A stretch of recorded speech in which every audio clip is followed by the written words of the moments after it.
This story begins with news, and this news had been eagerly awaited by the residents for a long time. The ARS-24 virus has been declared endemic instead of pandemic.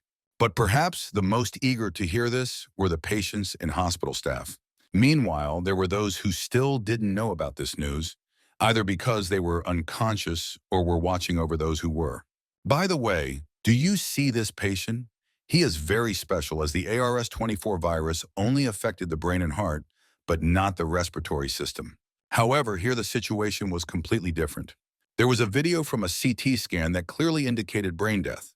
The MRI also did not differentiate between the cerebral cortex and the bone marrow tissues. The professor stated that it was worth considering. He told Siobhan to do another CT and MRI. Perhaps something had changed. The doctor was outraged by this. Had the professor lost his mind? After all, no matter how you looked at it, it was brain death. Siobhan was interrupted. The professor said that the patient had twitched his fingers. The professor reminded that medicine is a science based on statistics, so there could be many exceptions. What could a simple doctor do? Only obey the words and orders of the professor, even if it sounded absurd. But Siobhan's attention was somewhat piqued. He saw the new standards for endemicity, which meant that the virus's status had changed. Meanwhile, new examinations began for that patient. The ARS-24 virus is a respiratory virus that brought the whole world into a state of pandemic 3 years ago. And now, when it has become endemic, it is not being treated properly. People are no longer afraid of it, but this patient's brain was already dead. So why was the professor? Suddenly, Siobhan's eyes widened sharply as a thought struck him. What if the virus had mutated? Neurologists say that even after the death of the cerebral cortex, a person can still live, as all centers responsible for vital functions are located in the brainstem. So they say. Suddenly, the patient's finger began to move. Siobhan started recording, and the professor watched closely. Suddenly, his expression changed dramatically. Is he alive? New standards would emerge in their daily routine. What? What is this? Ah, this is footage from a surveillance camera. A typical day for patients and doctors, nothing unusual. Suddenly, the patient behind began to twist around on the bed for some reason. A nurse decided to help him, but it seemed that help was needed for him as the patient knocked him to the ground. Do you see this too? Those bright red eyes? A few more nurses entered the room as the patient turned out to be very violent. But he was very strong, stronger than an ordinary person. After which the recording suddenly cut off at the most interesting moment. Meanwhile, the events shifted to another location. It was completely dilapidated. In places even soaked in blood. A lot of blood. The events moved to the medical station of the village of Surak. The head of the Korean Infectious Disease Department, Jung Yoo-hyun, got out of the car stating that rural medical centers are better than urban ones. He was met by a fourth-grade secretary from the Disease Control Office, Choi Usig. Alongside him was a medical center staff member, whose name Usig didn't mention, as if it were unimportant. First, Yoo-hyun was asked to change into a protective suit. They discussed why they were forbidden to publicly announce the search for patient Park Kite. Most likely it was all about the elections, as some very important people had refused the search. After all, if society finds out that a patient suspected of ARS has escaped, Jung Yoo-hyun didn't know what to think anymore. He was very tired of all this. Usig suddenly added that, in fact, patient Park Kite did not exhibit the symptoms that Yoo-hyun mentioned at the meeting. The fact that the patient returned to life after brain death, or that his body had grown due to hormonal disruptions, or his aggressive behavior, of which he remembered nothing afterward. None of this they had seen, otherwise they wouldn't have taken it so calmly. They were worried that this information would leak, which is why they remained silent about the search. But Yoo-hyun stood his ground, as he had seen it all with his own eyes. So he wanted to tell the search team before it was too late. Usig agreed, but first wanted to make sure that Hyun was okay, as he had many patients. They were just talking about the soldiers who were supposed to join when suddenly Secretary Usig was called. They asked for permission to introduce themselves. Lieutenant Colonel Kim Sond arrived to assist in the search. This was exactly who Usig had been expecting. The operation was to begin when the police joined. There were supposed to be 160 people in total. Everything looked very serious. But why such caution for one patient? Why mobilize civilians? However, Usig didn't think that these were civilians, as those soldiers didn't look like ordinary military personnel. His thoughts were interrupted by Kim Sond. Usig had forgotten to inform that the medical staff was to conduct a briefing. after which the team and detectives from Seoul would set out on the search. According to Kim Son, everything was under control. Usig felt something was off but pretended that everything was fine. After which, they said their goodbyes. Yoo-hyun reminded that they should also be on their way, as people were waiting. Meanwhile, the radio reported that the military operation in the village of Surak had begun. Usig informed that, according to unofficial data, the patient could behave quite aggressively, so they needed to be careful. They were to split into 5 teams. The first would have a detective and 2 doctors, while the other 4 would have everyone else. Kim Son said that then they would be just huge, so he recommended taking a few of his guys. Usig liked this idea, so now they could set out on the search. The road was very narrow and not quite simple. Yoo-hyun heard that they had sent someone to guard the exit from the village. Usig was already out of breath. The climb was quite steep. Suddenly, something caught Yoo-hyun's attention. All those faces. The soldiers looked very strange. He decided that the military was just tired too. Meanwhile, the team reached some dilapidated place. Yoo-hyun said that he was still too weak for this. It was a real rear guard. Suddenly, Usig called his partner. He asked if Yoo-hyun remembered their village from childhood. This question was quite strange and sudden, but he remembered everything, of course. In such places, they always raised dogs and chickens, so it was always noisy. But now, Usig thought the same. Yoo-hyun said that the village didn't look like one where no one had lived for a long time. Usig was about to say something, when suddenly he fell silent and his expression changed dramatically. Yoo-hyun turned around, sensing danger. There they saw someone who was unarmed but looked very dangerous. In this village, they encountered significant changes. Meanwhile, the events shifted back a week to the same monthly meeting where Yoo-hyun was discussing an interesting case. Park Kite, a 30-year-old man infected with ARS-24, had brain death yet somehow survived, but after a while he developed abnormal symptoms. First, a constant and intense hunger. Second, his body kept growing with the release of large amounts of hormones. And third, frequent displays of aggression, but Park Kite remembered nothing of these episodes afterward. If all these symptoms were caused by a variant of the ARS-24 virus, one could expect that secondary infections would exhibit the same symptoms. These words suddenly surfaced in Usig's memories. Yoo-hyun confirmed his suspicions that the man before them was infected, but he was not Park Kite. Usig informed the other teams about their discovery. Kim Son, with whom Usig was speaking, immediately asked if this was the missing patient, and for some reason this question caught Yoo-hyun's attention. Then the lieutenant colonel asked if they had encountered any problems, and whether they should capture this infected individual. Yoo-hyun found all this strange. If they encountered an infected person 50 meters away and could tell by his appearance that he was definitely infected, it was entirely logical to think that this was the escaped patient. But they hadn't told the search teams that the virus could alter the appearance of the infected. So, suddenly, Usig's expression changed sharply. He saw that look, those red eyes. The man ahead definitely noticed the team. However, when he turned around, there was no one there anymore. Thanks to Usig's quick reaction, they managed to hide. However, Yoo-hyun called his partner an idiot, as they had come for that guy, so why hide? Usig apologized, but everyone would have acted the same way if they had been that scared. Meanwhile, that man simply walked away.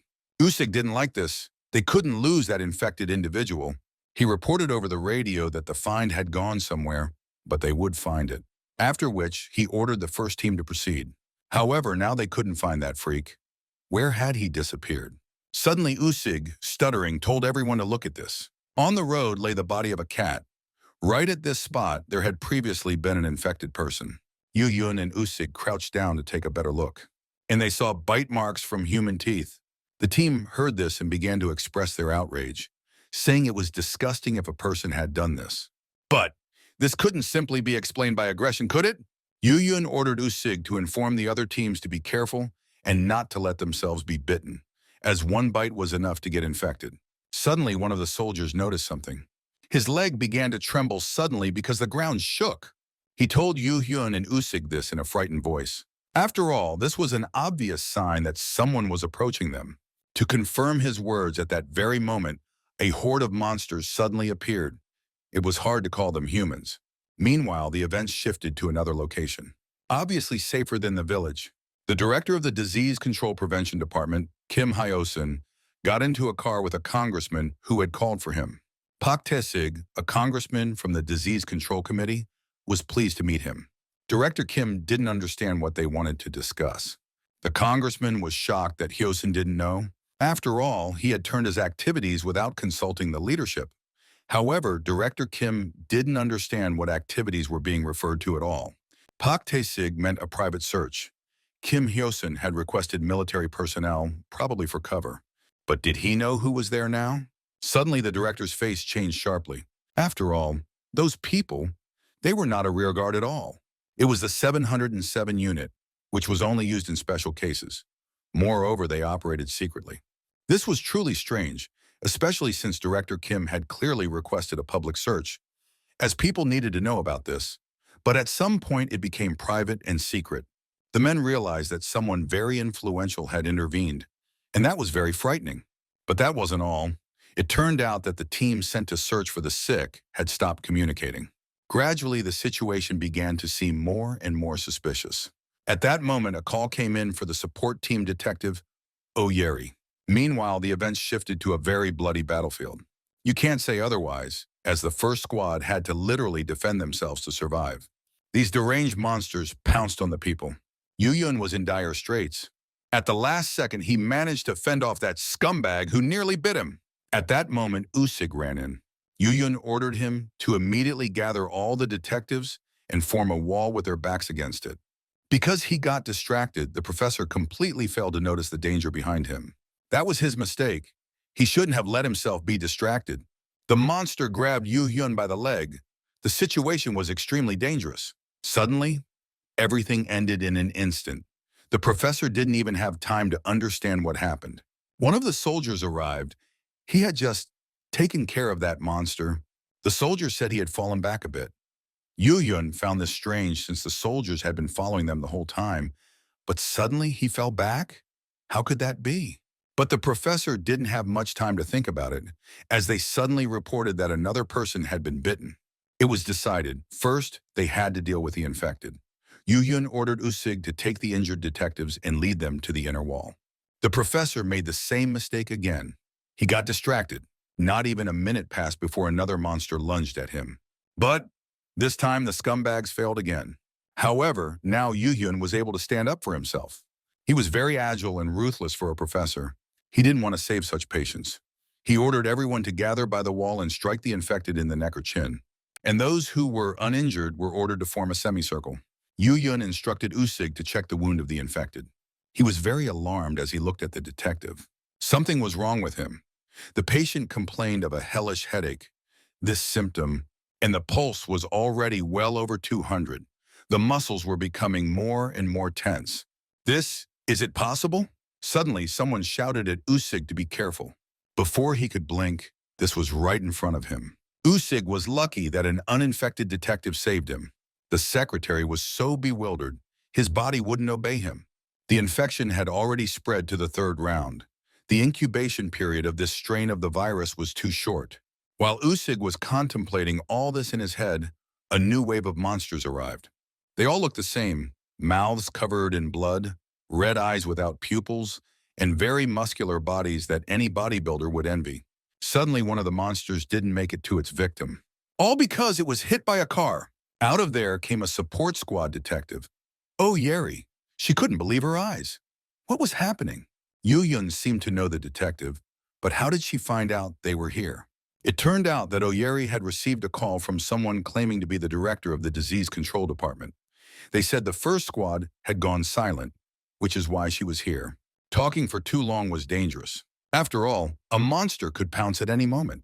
Oh, Yeri was a step away from death, but she was saved. The squad was found. The soldiers said over the radio that the losses were minimal, so they could proceed with the extermination. They ordered to capture everyone, neutralize, but do not kill. Usig still couldn't come to his senses and was just glad to be alive. For now. Meanwhile, 30 minutes had already passed since the search ended. Finally, Usig called Director Kim Hyosun. He recounted everything that had happened. The infected showed all the same abnormal symptoms as Pak Kite. If it weren't for the military's help, it was terrifying to even imagine what would have happened. 3 detectives had been bitten, suspected of infection. And among the sick, there was no patient Pak Kite. Director Kim couldn't believe it. Where could the simple patient have gone?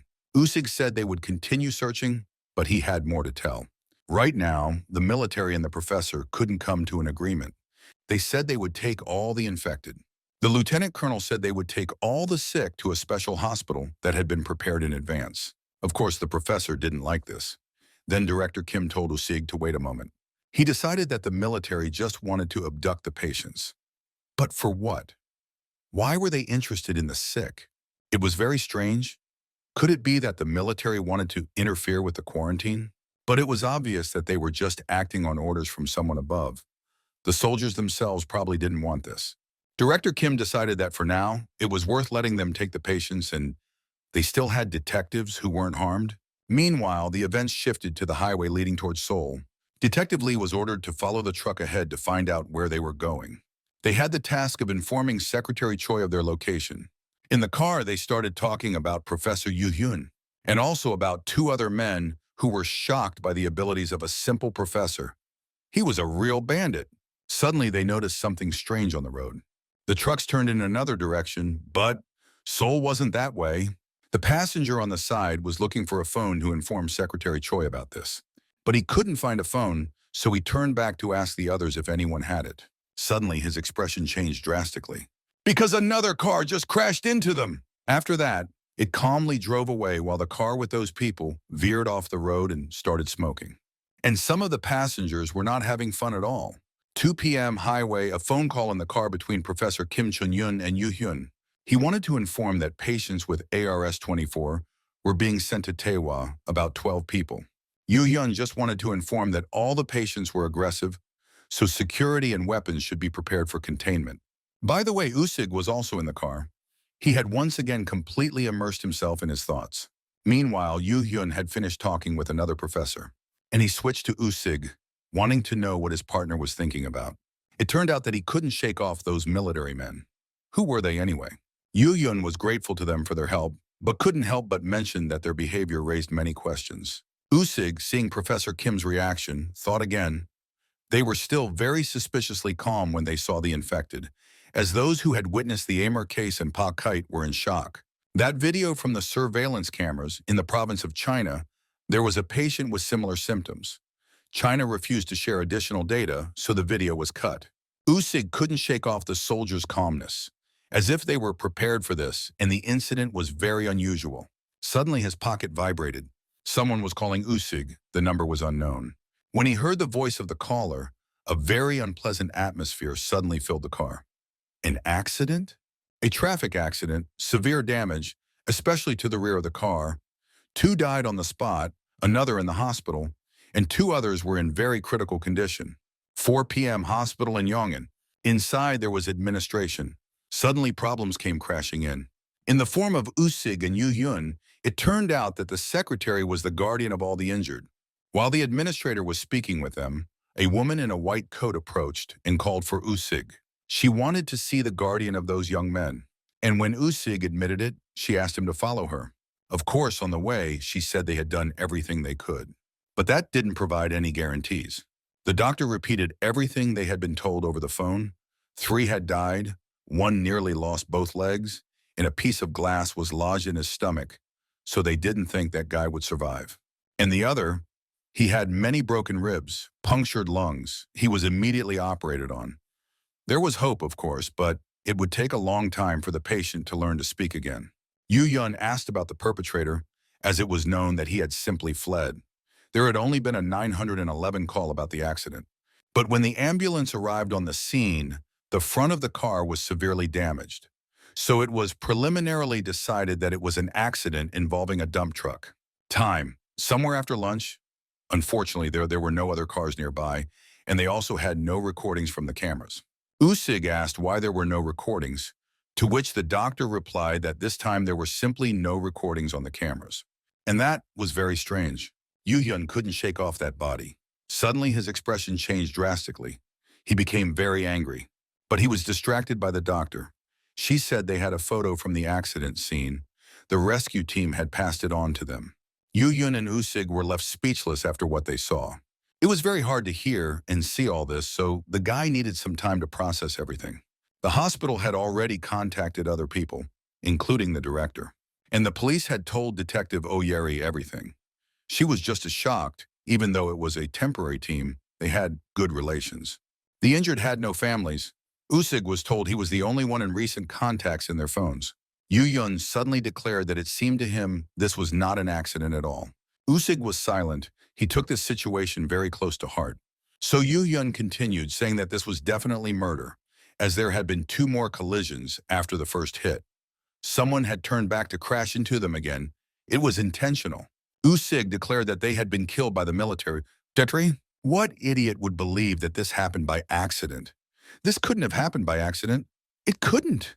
Yoo-hyun asked Usig to calm down and speak more quietly, but he continued talking about the strange military men and the detectives who were following them.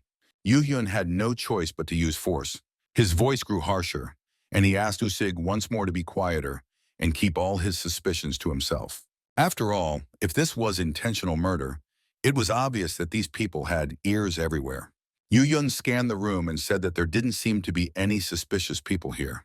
He supported Usig, saying that it was all hard. He understood him, but his partner had to think about his family too. Did he want them to get dragged into this case as well? Usig was trembling from the emotions raging in his body, so he left, saying he would call his wife. Orders from above for a private search, detectives and military following instructions. As Usig had said, the military was behaving too strangely, but it seemed the detectives knew nothing about the search subject. It was obvious that someone very influential was behind this. Suddenly, Yoo-hyun recalled Usig's words about the victims having no families. What? Wait a minute. This is a coincidence? What if they gathered people after whose disappearance there would be no problems? No, this is nonsense and just Yoo-hyun's hypothesis. But even so, how would he explain all this to Usig? In any case, they shouldn't have known about the deaths of these people. Then Yoo-hyun took his phone, quickly found something, and he called someone from the Taehwa hospital. Meanwhile, Usig had returned, suggesting they go eat somewhere since it was already late, especially since the director would join them too. But Yoo-hyun wasn't listening to him. His partner was very focused on talking to someone, after which he asked Usig how many hours had passed since the end of the search. About 5, 6.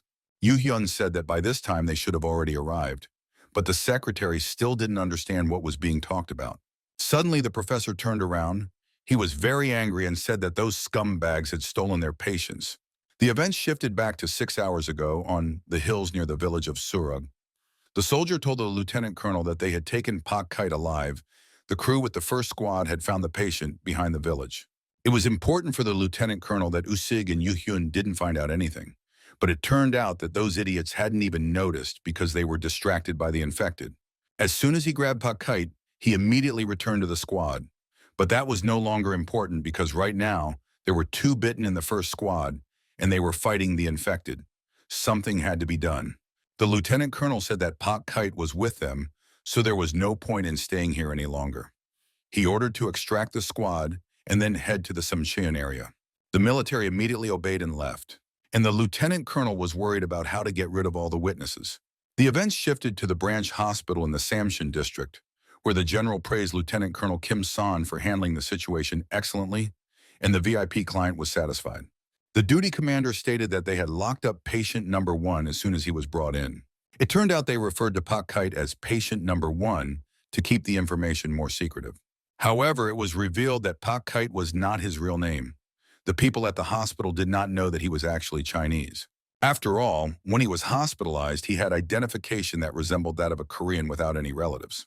It was hard to imagine that the government would bring mutated patients from China for research on chemical and biological weapons. Meanwhile, they had already arrived, and everyone was asked to keep their distance. Meet patient number 1. And he was very dangerous, even behind bars. Yet no one was afraid. The general was actually amused.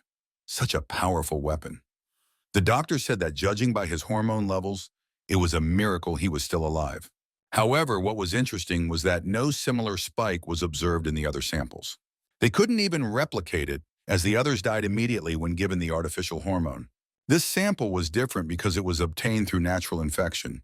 All the test subjects had varying results, so more time was needed. The general wanted to know one more thing. There were many staff members at the hospital, and he had to be sure that everyone would keep their mouths shut. But the doctor assured him that everyone here supported their ideas. Still, the general ordered caution, as once any information leaked, it would all be over. after which he and Lieutenant Colonel Kim left. To be honest, with just one genetic study, they wouldn't be able to create the same sample, as these were very volatile hormones, and they needed someone who could handle them. Meanwhile, events shifted back to reality. Usig contacted the hospital, but the response was the same. The military still hadn't arrived. But where had they gone? They couldn't just head to the base without a check. They definitely went to a hospital, but which one? Yoo-hyun knew for sure that the military hospital was not far from Seoul, with a capacity for 40 patients. Suddenly, could it be? Yoo-hyun remembered the hospital branch. It was a hospital for VIP clients, and the staff there was very carefully selected. There were plenty of opportunities. One of Yoo-hyun's college classmates was a military doctor. He worked there so he could call. But Yoo-hyun didn't rejoice for long. Disappointment hit him the moment he called, when his classmate said he had been reassigned by orders from above. It turned out that there were no contract doctors left at that place. A year ago, they had all been replaced by doctors from the military academy. A year ago? Yoo-hyun was puzzled. The conversation ended quickly. Usig overheard everything. Even he found it very strange that they had fired skilled specialists and replaced them with regular doctors. Yoo-hyun held his head in his hands. This was the most accurate information they had. But a year ago? If they had started back then, the preparation was much better than he thought. But why? What reason did the military have for doing this? Usig asked if Yoo-hyun had noticed anything strange while working at the hospital. Something like the hormone test results of a patient who just escaped? The symptoms of the patient were unreal. So Yoo-hyun asked Park Won-san, a hormone expert, to conduct a test, and he said that Park Kite's levels were 10 times higher than normal. It seemed like someone was deliberately injecting him with steroids. Back then, Yoo-hyun thought it was just funny, but now the thought was different. Suddenly, their conversation was interrupted by a doctor calling for the patient, Chang Toksu. It turned out he had died during surgery, and patient Jung Yoo-hyun was in critical condition, still in the operating room. Another blink. Someone was already losing their nerves. The chief could no longer keep himself together. That surgery, those bastards? Why? Usig listened to all this and felt the man's pain. Suddenly, his thoughts were interrupted by the director, who had just arrived. He asked if Usig had contacted the families of the detectives. But imagine his face when he learned that none of the victims had families. Their conversation was interrupted by someone. However, Director Kim was very outraged by this news. It was General Pak Tae-sig, who brazenly intruded into their conversation, showing authority he had no grounds for. He handed his card to Usig's secretary, praised him for a job well done, and asked to have dinner. It was a kind of bribe, as between the lines, Pak Tae-sig also asked to forget everything that had happened. However, he failed to make it so that Usig didn't notice this request. It was all visible on his face. What? Forget? Pak Tae-sig expressed his condolences and understanding of Usig's feelings. But what could they do? He said he was powerless here too, as no one knew who was behind this and how far it could go. Therefore, he asked them to keep their mouths shut and think about their families. For some reason, it sounded like a threat coming from him. He even offered him to take a leave of absence. But Usig was no longer listening. He was looking at Oyeri. After which, Pak Tae-sig left, taking Director Kim with him. Yoo-hyun listened attentively, and he had a ton of unanswered questions. Meanwhile, it was already 11 p.m. at the Korea University Hospital. Yoo-hyun entered the hospital, talking to Usig about Oyeri and his long journey home. After hanging up, he promised to call back later. Then Yoo-hyun called Chuan, wanting to know if he was at the hospital. He was lucky because a colleague was on duty that evening. Yoo-hyun asked him to find the patient Kite's chart. He said it was a small matter, just needed to check something. Chuan couldn't refuse the professor. He sat down at the computer to check everything. Suddenly, his expression changed. It turned out that Pak Kite's chart simply didn't exist. Chuan checked several times, but there was nothing. The file seemed to not exist at all. But Chuan knew for sure that it had been there until Pak Kite escaped. Yoo-hyun expected this. They had already reached the medical records. Could the hospital's security system be that weak? But the professor's laptop hadn't been touched, and he still had a copy. And Yoo-hyun was smart enough to make another copy on a flash drive. But how was the army connected to this? What the hell was going on? They were even killing people and erasing patient records, unless they wanted to use the infected for military purposes. But no, this wasn't some movie. It didn't make sense. Even if they were huge and strong, they couldn't be controlled. Maybe they were regulating hormones to make them even stronger.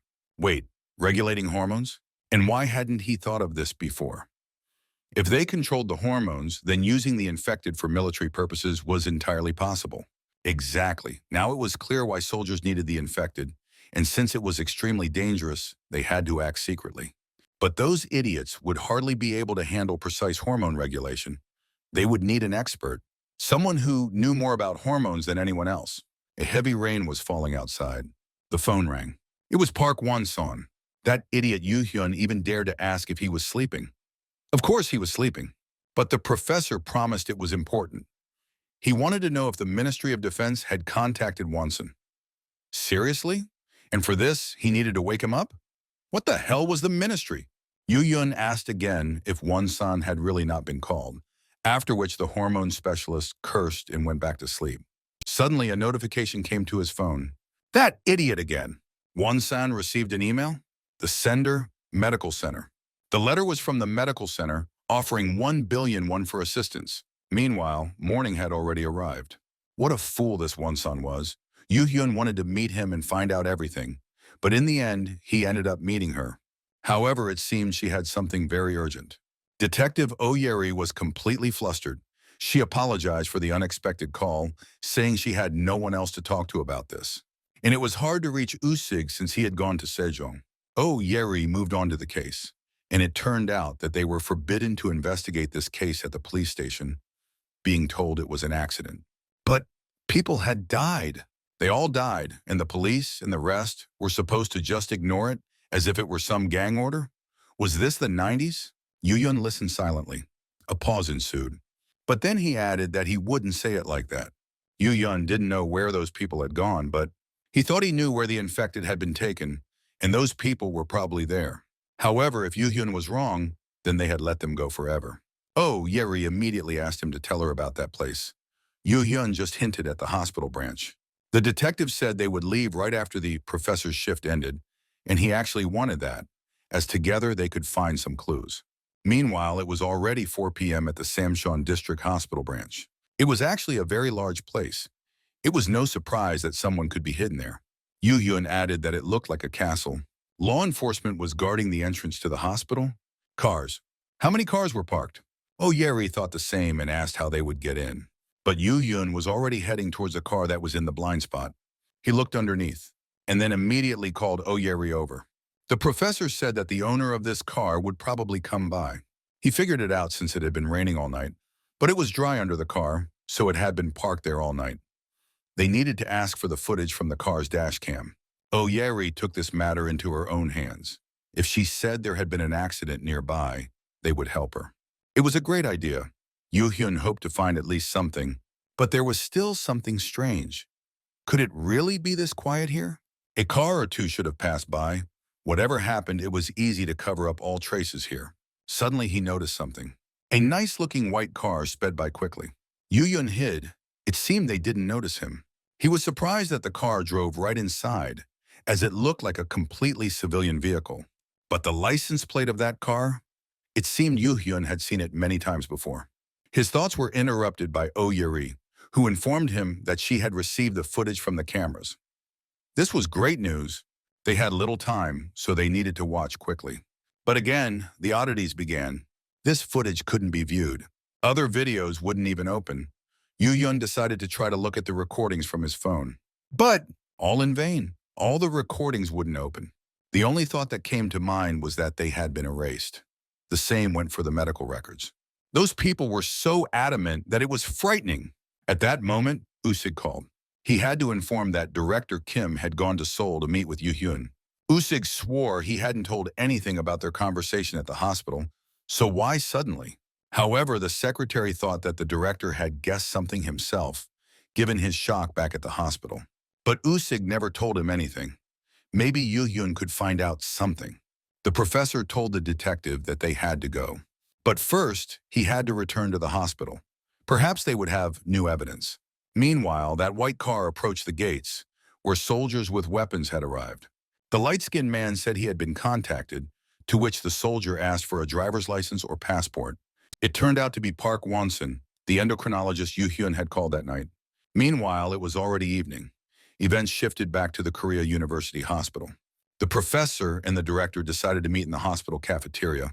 What could happen there? Suddenly, Yoo-hyun's expression changed sharply. Was it him? Yoo-hyun asked if this was director Kim Hyo-sun. The man told Professor Jong that he had been waiting for him. However, he wasn't too fond of the director's new style. He asked to remove all that suspicious stuff, and then they would talk normally. Director Kim called Yoo-hyun for a reason. He placed a piece of paper on the table and asked him to take a careful look at it. A photo? Lieutenant Colonel Kim Sond? And it seemed this was not far from the hospital. When was the photo taken? The answer was devastating. It was on the day patient Park Kite escaped. Director Kim had studied the data provided by Secretary Usig after that incident. And when he reviewed all the recordings from the video recorders, he saw Lieutenant Colonel Sond. Could it be that they themselves facilitated Park Kite's escape? They must have lost him near the village of Surak. Director Kim also mentioned that the matter involved some very important person, and Kim Sond was his man. So as long as they had evidence that they were hiding Park Kite and other infected individuals, those people wouldn't be able to act so freely. Yoo-hyun asked if Director Kim wanted to give it a try. His hands trembled so much that it seemed the entire cafeteria could hear.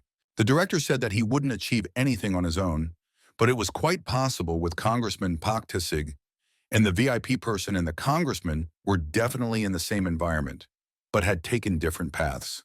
According to him, Park Tae-sig wanted to use the information he had, while the director thought that the infected needed to be returned to where they could receive qualified help. Yoo-hyun listened carefully and suggested the following. After all the discussions, Director Kim quickly disappeared, saying he was already late. But what was with this haste? Yoo-hyun concluded that the director wanted to prove that Lieutenant Colonel Kim had no reason to visit the hospital. He himself asked the professor to find evidence that this person had never been treated or visited the hospital. Then this indirect evidence would hold great value. Evidence. Oh, Yeri asked the professor if he would go to the hospital's security service. He wasn't planning to do that, as going alone would only attract unnecessary attention. Yoo-hyun believed that those people must have eyes and ears everywhere, as they were getting rid of evidence and witnesses, erasing video recorders, accidents. Their conversation was interrupted by Teacher Cho. Yoo-hyun said he was gathering data on the escape case, so he asked to send him the footage from the surveillance cameras on the dates he would send later. The teacher agreed and left, while the professor told Oyeri that in time they would learn whom they couldn't trust. Then he told the detective that he had to go to the lab. Oyeri probably needed to go home already. At this point, they parted ways. Yoo-hyun entered the lab. Everything was just as it was when he left. It seemed that nothing had been touched. But if they had their people in the hospital, those people could have easily set up a camera and listening device in Yoo-hyun's lab. Or maybe he was just becoming paranoid. Yoo-hyun was no longer sure of anything. He needed to call Won-sun. Suddenly, someone called the professor, sending chills down his spine. A nurse entered and said that Teacher Cho was asking what dates Yoo-hyun needed from the surveillance cameras. The professor said he would call him himself and asked if Won-sun was in his office now. Yoo-hyun briefly thought that this was definitely paranoia, but then the nurse said that Professor Park had gone to an international conference abroad. Now he didn't think it was paranoia, as there were no conferences happening right now. Director Kim got into his car. Reflecting on his conversation with Yoo-hyun, he believed he could trust the professor, but now he needed to return to Sejong. Suddenly, his expression changed sharply. The steering wheel. How could it turn like that? Director Kim knew for sure that he had never turned it that sharply. Suddenly, something felt off. The man's heart raced, his hands began to sweat and tremble. But when he looked back, he saw nothing. Clearly, he needed a vacation. In any case, he had to go to Sejong. But this damn anxiety. Director Kim was just too tired, and strange thoughts began to surface. He must have imagined it. Or not. Damn it! Director Kim abruptly turned the steering wheel. He stopped, took a club out of the car, and went to face his fears. He approached the car, the back seat. His hand trembled so much. Director Kim hadn't been this scared in a long time. Scared for his life. But being in this fear was harder than overcoming it. He had reached his limit. But when he gathered the courage and opened that damn door, there was no one inside. His body still trembled, but now from disappointment. He should get out of there quickly and return home. Suddenly, someone approached Director Kim, startling him greatly. It was a man in a suit who asked if the director had a cigarette, but he didn't smoke. Why was he trembling so much? After all, nothing had happened, and he hadn't done anything wrong. He definitely needed to take a vacation. Suddenly, the stranger's voice changed and became more gruff. He said he knew everything. After which, he roughly covered Director Kim's mouth to prevent him from screaming. Then he pulled out a knife and said, "Kim Hyo-sun, that smoking killed." Director Kim was in shock, his body turned to stone, completely unresponsive. The man twisted the knife in his hand. Then he struck Director Kim with it, but he didn't cut him. However, that was enough to make Director Kim collapse. His heart raced so fast it became very hard to breathe as he thought he had been cut. The man leaned down to the director and said that if he didn't want to die, he had to sit still and not stick his neck out. Director Kim couldn't speak from fear.